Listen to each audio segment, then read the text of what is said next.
Welcome back to Fascinating History. Today, we discuss one of the most infamous royal executions in history. The execution of Anne Boleyn, Queen of England, on a seemingly ordinary morning in May 1536, stands as a chilling testament to the capricious nature of power and the brutal realities of Tudor justice. It was a spectacle, not of prolonged, agonizing torture in the medieval sense, but of swift, calculated finality, a stark demonstration of a monarch's absolute authority over even his closest consorts. The horror of Anne's death transcends the mere physical act. It resides in the profound injustice that preceded it, the systematic dismantling of her reputation and rights, and the cold indifference with which her life was extinguished to serve the political machinations of her husband, King Henry VIII.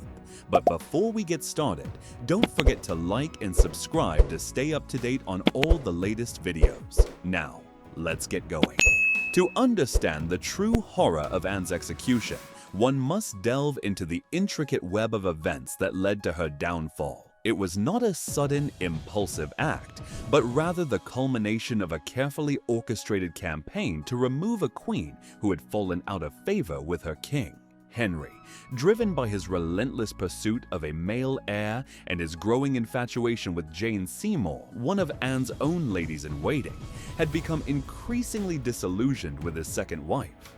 Anne, once the object of his intense desire and the catalyst for England's break with Rome, had failed to provide him with the son he so desperately craved. This failure, coupled with her independent spirit and her perceived influence over the king, made her a target for those who sought to consolidate their own power. The architect of Anne's destruction was Thomas Cromwell, Henry's chief advisor, a man of ruthless ambition and cunning political acumen. Cromwell, sensing the king's growing dissatisfaction with Anne and perhaps fearing her influence, saw an opportunity to eliminate a potential rival and solidify his own position. He meticulously crafted a series of accusations against the queen, charges so heinous and improbable that they defied belief. Anne was accused of adultery, not only with members of the court, but also with her own brother, George Boleyn. She was further accused of plotting to kill the king, a charge that constituted high treason and carried the ultimate penalty.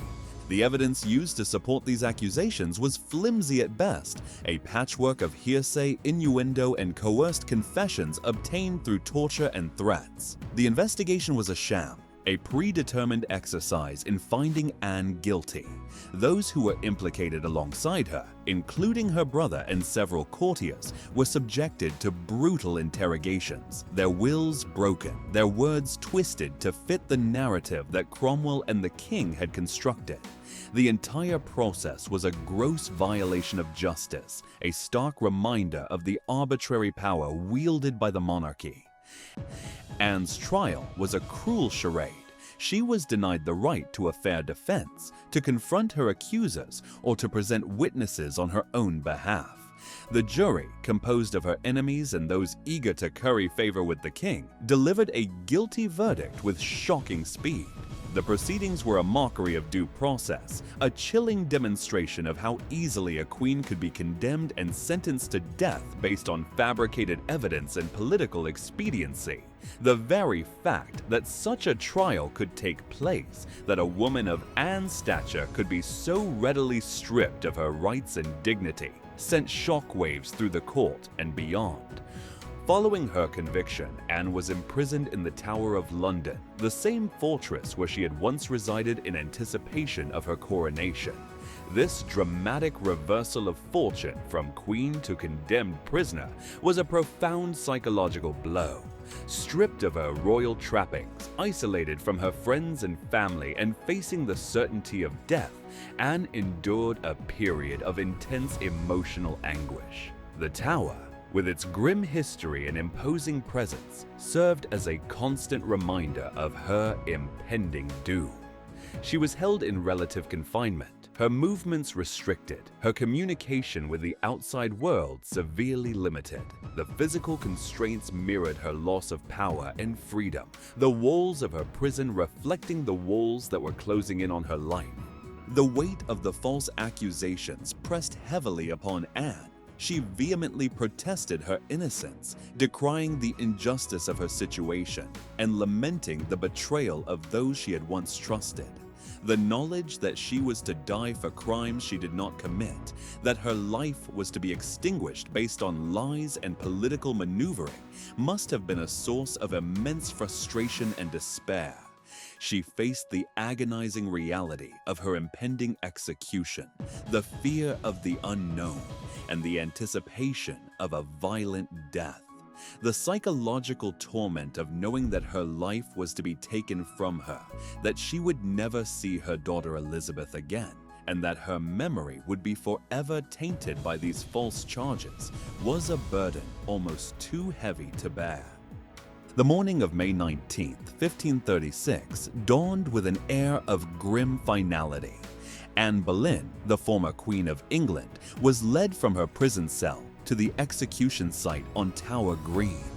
Accounts of her demeanor on that fateful day vary, but they generally portray a woman who, despite her fear and sorrow, displayed remarkable composure and dignity in the face of death. She was not broken, but rather resigned, accepting her fate with a quiet strength that belied the horror of her circumstances. Anne's procession to the scaffold was a somber affair, a public spectacle, although relatively restrained compared to other executions of the time. She was escorted by guards and attended by her ladies-in-waiting, who were themselves likely filled with a mixture of grief and fear. Anne's appearance, dressed in simple dark clothing, a stark contrast to the opulent gowns she had once worn, underscored the dramatic change in her status. She walked with a steady gait, her head held high, her eyes fixed on the destination that awaited her.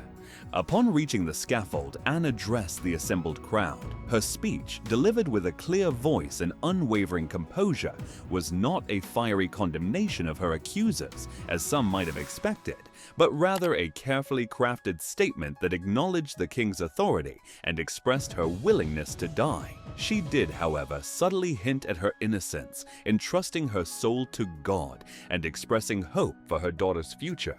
Her words, spoken in the shadow of death, were a testament to her resilience and her refusal to be defined by the injustice that had befallen her. The preparations for Anne's execution were swift and efficient, carried out with a cold precision that added to the horror of the event. Unlike the common practice of execution by axe, which could be messy and require multiple blows, Henry, in a twisted act of mercy, had ordered that Anne be beheaded with a sword by a skilled executioner brought from Calais. This method, while intended to ensure a quicker and cleaner death, was also unusual and added to the sense of the extraordinary nature of the event. It was a queen, after all, who was about to be executed, a spectacle that demanded a certain level of theatricality. The execution itself was a moment of shocking finality, a swift and brutal act that brought an end to Anne Boleyn's life. As she knelt before the executioner, her ladies-in-waiting weeping nearby, the swordsman, with a single swift stroke, severed her head from her body. The suddenness of the act, the sight of the severed head, and the silence that followed would have been a deeply traumatic experience for those who witnessed it. It was a moment of profound loss, a stark reminder of the fragility of life and the absolute power of the monarchy. The aftermath of Anne's execution was equally chilling, marked by a callous disregard for the dignity of the deceased queen. Her body was not treated with the respect befitting her former status. Her remains were hastily placed in a plain elm coffin, perhaps even a discarded arrow chest, and buried in an unmarked grave within the Chapel Royal of St. Peter ad Vincula in the Tower of London. There was no state funeral, no public mourning, and no attempt to honor her memory. Her life was deemed an inconvenient episode in Henry's reign, a stain to be quickly erased from the official record. Henry VIII showed no remorse for his actions. He was reportedly eager to move on, marrying Jane Seymour just days after Anne's execution. His behavior underscored the callousness and ruthlessness that characterized his reign and the extent to which he was willing to sacrifice anyone, even a queen, to achieve his goals. His actions left a lasting scar on the English monarchy and served as a stark warning to those who dared to cross him. The execution of Anne Boleyn continues to horrify and disturb, not only because of the brutality of the act itself, but also because of the profound injustice that preceded it and the tragic consequences that followed. It remains a dark stain on the Tudor dynasty, a symbol of the king's tyranny and his willingness to abuse his power. It highlights the precarious position of those who found themselves at the mercy of a capricious and ruthless monarch and serves as a poignant reminder of the vulnerability of women in a patriarchal society. Anne Boleyn was more than just a wife to Henry VIII. She was a queen in her own right, a woman of intelligence, wit, and strong convictions. Her execution was a loss not only for her family and her supporters, but also for England. The story of Anne Boleyn's execution continues to fascinate and repel, a stark reminder of the dark side of power and the enduring cost of tyranny. So, tell us what you think.